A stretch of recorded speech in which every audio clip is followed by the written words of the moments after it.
Hello and welcome to what I wish I knew when first starting Magic the Gathering Arena. In this edition, we're going to be talking about the Vault. Now, I really had no idea what this Vault was when I was first starting to play, so I thought I'd make a video to explain it and clear it up for you guys. Hopefully you'll understand it a little bit better than I did when I first started out. So I've heard a lot of talk when I was playing originally about this Vault, and there's Vault progress, and I was honestly concerned. I was thinking, okay, am I missing something here? I don't really understand how this works. Should I be doing something differently? So let me clear it up for you, hopefully. Now, the way the Vault works, it's based around how your cards in your collection are set up.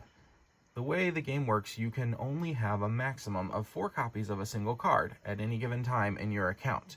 You may not have all of them yet if you haven't opened a lot of packs, but eventually, hopefully, you'll get to the point where you have enough of the cards in your collection that you have at least 4 copies of every single card. The reason why you can't have 4, of course, is because in standard Magic the Gathering, the deck formats will only allow you to have a maximum 4 copies of any single card. So the game thinks it's just unnecessary for you to have additional copies in your account if you opened more than 4, potentially from, like a booster pack or from a reward from a quest, or if you draft them and you get them.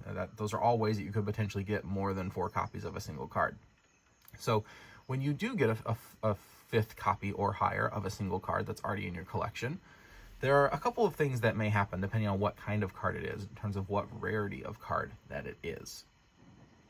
So if it's the 5th copy of a rare or mythic rare, let's say maybe you happen to either get lucky or you crafted some wild cards and you already had set up yourself for the point where you've got 4 copies of a card, and that card you happen to crack in a booster pack.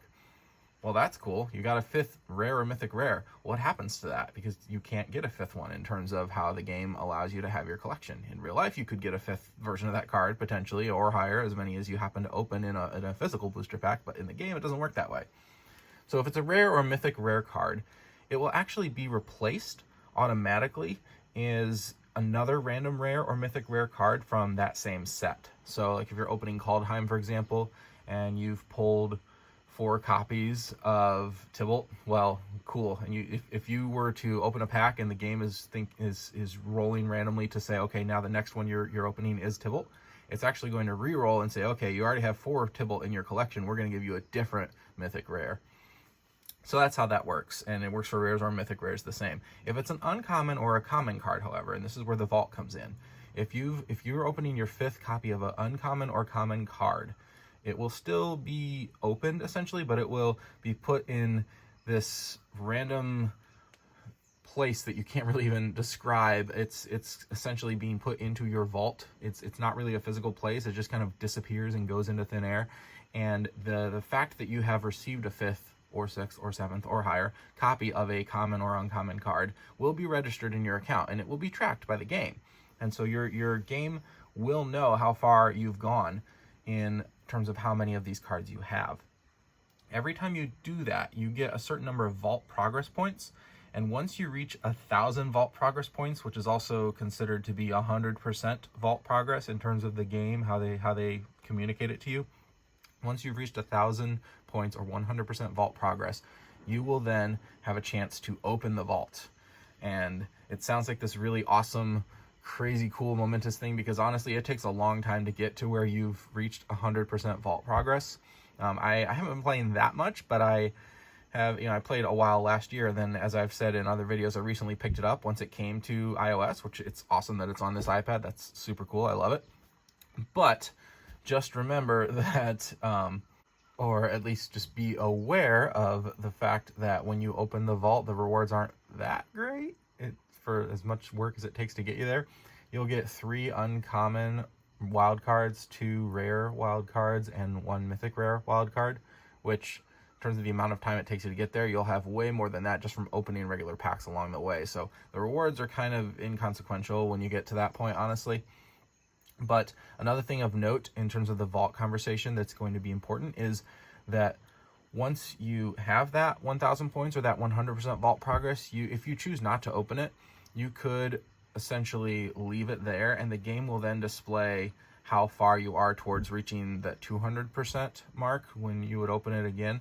So if you choose to not open it, you could do that and essentially leave the 100% there if you don't really care about those relatively minuscule rewards. If you'd rather see how far you are progressed in terms of your next 1,000 points, you could do that. There will be an option that only appears once you've reached that 100% progress, and it'll show you your 101%, 102%, 103%. It'll continually count up until you reach 200% and the vault opens again for you. So that's an option for you. That is one way that you could see your vault progress.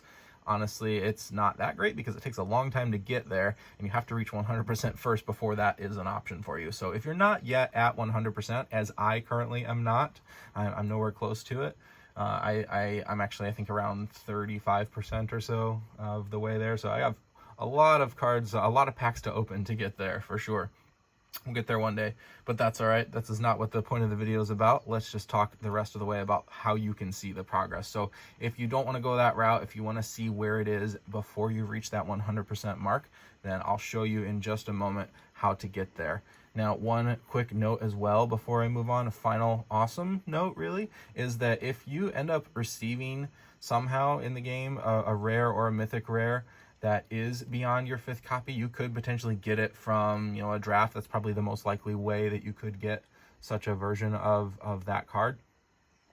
Is if like Tybalt from the earlier example. Let's say you decided to draft him and you already had those 4 in your collection, but you had a draft and you said, oh, I need this card. I think it's going to make an awesome deck. So you grab it, even though it's a 5th copy. Once that draft is over, instead of giving you a 5th copy, the game will just automatically give you gems, which is pretty cool. So gems are one of the hardest things to get in the game. There's not many ways you can get it, and that is one of the ways you can get it. So you'll get 40 gems if it's a mythic rare wild card that's your 5th copy, or 20 if it's a rare.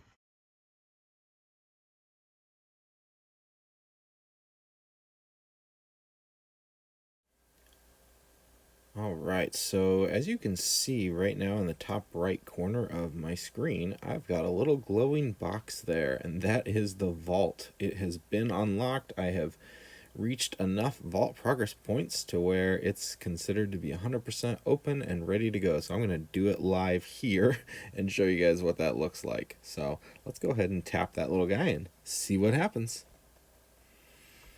All right, vault rewards, there we go. All right, cool. So we've got 3 uncommons, 2 rare, and 1 mythic wild card. Pretty cool. I like the spinning effect that they have on those. That's very nice.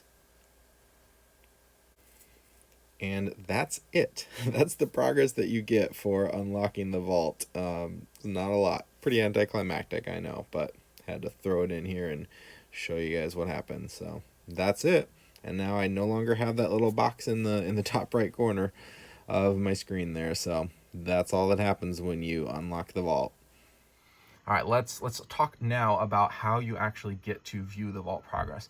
Essentially, you're going to go through and create a crash log, if you will, through the game, but this can only be done on the desktop version, to my knowledge. If anyone knows of a way you can do it on a mobile device, for sure leave it in the comments, but I'm pretty sure you can't, just because of how the iOS and the mobile apps are structured. But I know for a fact you can do it on the desktop version. So if you have a desktop version, this would be another option for you. It's pretty hard to see your vault progress, honestly. There's a lot of hoops you have to jump through, and for some reason that's the way they design the game, is they don't really want you to see how far you've progressed easily until you've reached that 100% mark. I mean, it's clearly there. They can show you once you're at a 100%. I don't know why they couldn't turn it on just from the beginning, but maybe they think it'll discourage new players, or I don't know. It's if you have a guess as to why you think they don't include the vault progress just by default and easily accessible to players, let me know in the comments, because I am pretty much at a loss. I think a lot of people are too. But let me show you how to get there if you do have that desktop access. So we're going to hop over to the desktop version and I will walk you through it. Now, I will give one final note, is that I am on a Mac. So the instructions I have now are for a Mac, and they also may change as software versions update in the future, and it'll be a little bit different for Windows as well. I'll try to see if I can put something in the description that gives you a little bit more instructions in terms of specific file paths to go to and where to go to find it, because it's kind of tricky. But let's take a look here and I'll show you exactly what you have to do within the arena game first before you can even do this. All right, here we go. All right, so within the game, the first thing that you're going to do is head all the way up to the top right corner to where it says Adjust Options. And you're going to click on that. That'll bring up your menu here. Now you have a couple places you're going to go in here. You're eventually going to go to this button here where it says Report a Bug. But before you do that, you need to go to Account.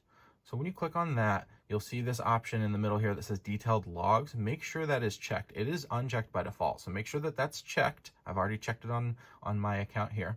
This will essentially give you the information about the vault progress that you need to see. So once you've done that, go in and click Report a Bug. And then you don't need to do anything with contacting support. You're not actually reporting a bug. Just click this button that says Capture Log. That's going to generate a fresh report within your computer for you. And that is where you will see the actual log file that has within the code there what your vault progress is. Yeah, it's that crazy. So let me hop over here and I will show you guys where that file is, and I'll try to include the file path in the comments below, or in my description below on the Mac. But once you've reached that section, this is where you are. You're going to go ahead and click on the log file that is the most recently generated one, and this should update with whatever the most recent one is in here. So once I double click that, I'm just going to do a quick search within the console app, and I'm just going to search for the term vault because that'll be easy to find. That way I don't have to browse through all this myself. And there you go, right in that third line, you can see vault progress for me is 35.2%. So that's my vault progress, and that's how you find it. So that is what you do for a Mac. And for a PC, I don't have a PC, so I can't give the specific instructions there. I know they're out there, but definitely I will let you guys know if I have any more details for you on that front down in the description. All right, that's all for this edition of What I Wish I Knew When Starting Magic the Gathering Arena. Make sure you stay tuned for the rest of them. There will be more coming on my channel, so subscribe so you can see those, and leave a like. That'll really help others see the content as well if you found it helpful. And leave a comment below telling me what you think. Thanks, we'll see you in the next one.